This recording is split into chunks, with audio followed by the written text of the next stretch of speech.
This is the story of Putin's bunkers. Near the end of March 2022, two airplanes did something strange. They both belonged to the Rossiya Special Flight Detachment, a fleet of aircraft directly subordinate to the President of the Russian Federation. In peacetime, these planes flew between Moscow, St. Petersburg, and Sochi, but now they flew differently. Only about a month after the full-scale Russian invasion of Ukraine, RA-61716 visited Yekaterinburg once, and then Ufa twice.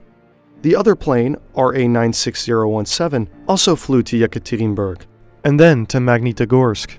Why these two planes would fly to these three cities in the east, right when the invasion of Ukraine had just started, was a bit weird.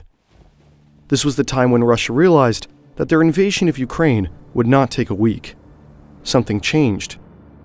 Maybe these flights were part of a new drill and preparation of a much longer war, or maybe some politicians just had some undisclosed business.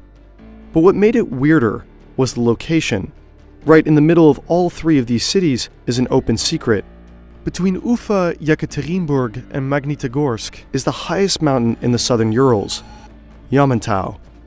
It is also home to what some believe is a bunker the size of a city made for Russia's political elite. During the Cold War, the Soviets commanded thousands of workers to construct underground bunkers. According to an American nuclear security expert, diagrams and notes provided by senior SAC officers showed that the Yamantau Command Center is located inside of a mountain of rock and quartz around 900 meters below the summit. It is a military base for the resettlement of the top Russian political leadership. Although we don't know exactly what this bunker looks like, we do know what American bunkers look like.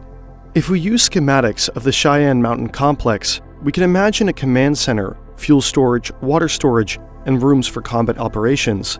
However, Yamantau is different. Because the mountain is largely made up of quartz, communication is difficult. Quartz can interfere with radio signals. If the massive underground bunker doesn't establish good communication between Russia's political elites and their forces, what else would it be used for? After the Cold War, Yamantau was considered abandoned.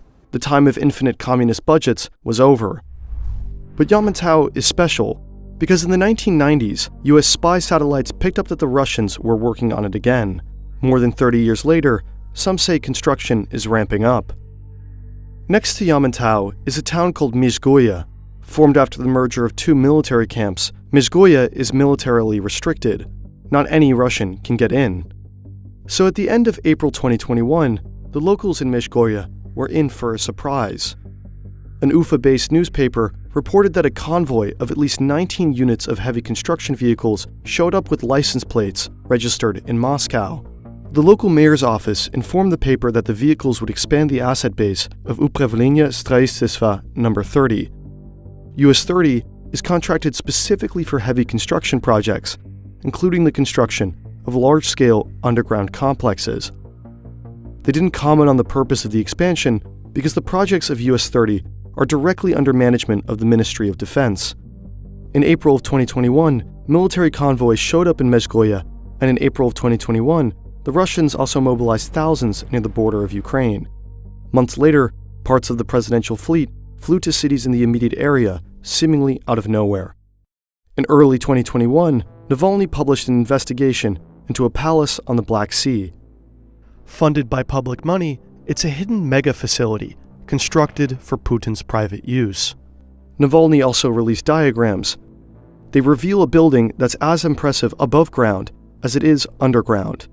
Located beneath Putin's palace are tunnels and a massive elevator. They're equipped with ventilation and sewage systems, and all the other necessary equipment for fresh water and electricity. The leaked cross-section of the elevator also shows multiple ventilation shafts, which hints that this is no normal elevator. It could very well be that these are backups in case of an attack. Whether these tunnels can withstand a modern nuclear blast is unclear, but the walls are made out of 38 centimeters of concrete. Even more revealing is that they were also constructed by US No. 30, the same organization connected to Yamantau. US 30 answers directly to the MDSP, the main directorate of special programs of the President of the Russian Federation. It is the state body that is tasked with organizing the construction of hardened protective structures, and it is led by one of Putin's most trusted individuals. Alexander Linets was a former regional head of the FSB, the descendant organization of the KGB. He's been the head of the MDSP since 2015. In 2020, Putin's admiration and trust for Linets was shown through a public income statement that revealed that Linets had moved into a 177 square meter luxury apartment in Moscow. The Kremlin gives Linets treats because Linets is important. He not only leads the directorate connected to Yamantau and Putin's palace, but his organization is also linked with bunkers directly in Russia's capital. Next to the State University in Moscow is a barren, underdeveloped piece of land. This is strange. It's prime real estate that's empty, but located right by Moscow's most prestigious university. However, in 2017, under the direct orders of the president, the land started to be partially developed. Katerina Tikhanova is a professional dancer who holds master's degrees in mathematics and physics. She serves as the head of the Inopraktika Foundation, which is connected to the development of the land in front of Moscow State University. Under her foundation's lead, the land will become an innovative science park for the MSU. She also happens to be Putin's daughter. The land that is now being developed by an organization that is partially run by Putin's immediate family is also partially owned by Transgestroi, also known as TIS. TIS is a construction company whose board is made up of MDSP members. Its deputy head is a former head of US 30, and TIS can only be contracted by foreign third parties upon approval from the MDSP directly. TIS is also known for constructing underground tunnels. See, this land that is now being developed, in part for Putin's daughter's foundation, is not just any piece of land. It is also rumored to be above an enormous leadership bunker, which is speculated to be around 200 to 300 meters deep and can accommodate 10,000 people. Like Yamantau, the Soviets were also exceptionally creative in constructing vast underground bunker systems in Moscow. The city's current metro system can actually be converted into a bunker for civilian use and house some of Moscow's population for a few days. For example, if you go into the Belaruskaya metro station, you'll go down for a while, eventually bringing you into a deep metro station that can double as a bunker. However, if you're bored and walk around a bit in the station, you'll also eventually encounter a recently renovated statue that pays homage to the Soviet Republic of Belarus. On both sides of that statue are two unsuspecting gray doors, and behind those doors is something else. Initially built for the USSR Ministry of Communication, connected onto the Belaruskaya metro is a massive restricted bunker. It's supposed to be accessible through an external building and can be used as a resilient command post. This bunker is not supposed to be used by any mere civilian, but instead by Russia's military and political class. Now, this bunker is dilapidated and in no state to be used, and these type of constructions aren't actually uncommon. For example, the Ministry of Foreign Affairs also had its own bunker, and there are also declassified images showing even larger designs and schematics for other bunker complexes that could be retrofitted on Moscow's current metro system.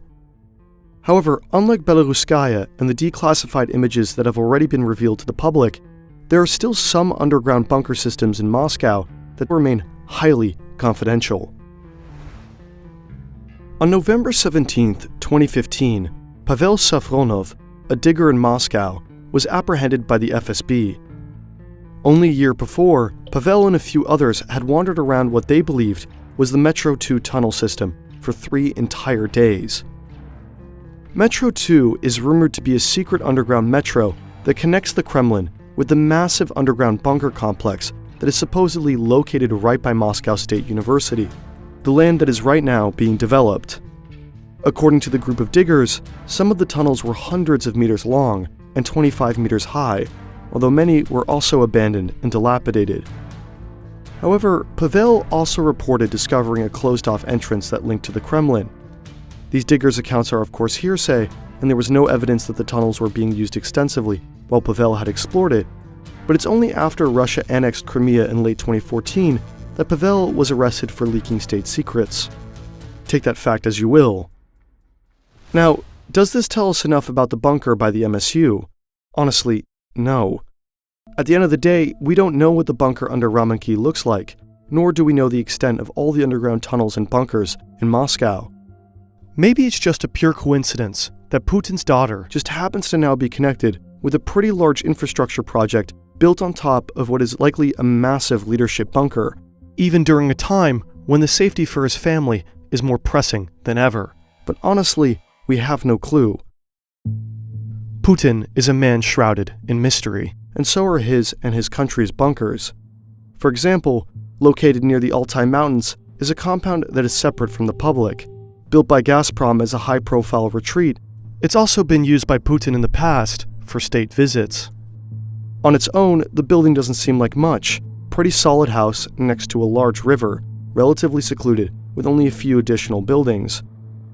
What makes Altai unique, however, is this: a transformer station. This isn't a station you use to power a few buildings. This is a station you use to power a small city. This was enough to sound an alarm. A professor in Russia made pretty large claims that some of the president's family is hunkered down in Altai, in some type of extremely advanced bunker unknown to the public. There's no smoke without fire, but bunkers are hard to construct, and they're hard to hide. It's probably unlikely that Putin was able to construct an entire underground city without it being visible to the public. Dirt that comes out of the ground does need to go somewhere else.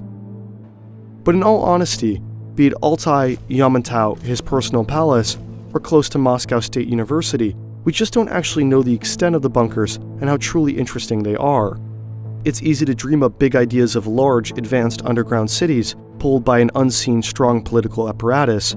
But on the other hand, they may just be simple concrete rooms with peeling paint. Like the Russian state, the reality of these bunkers may lie somewhere in the middle, mysterious and real, organized and messy, strong and weak.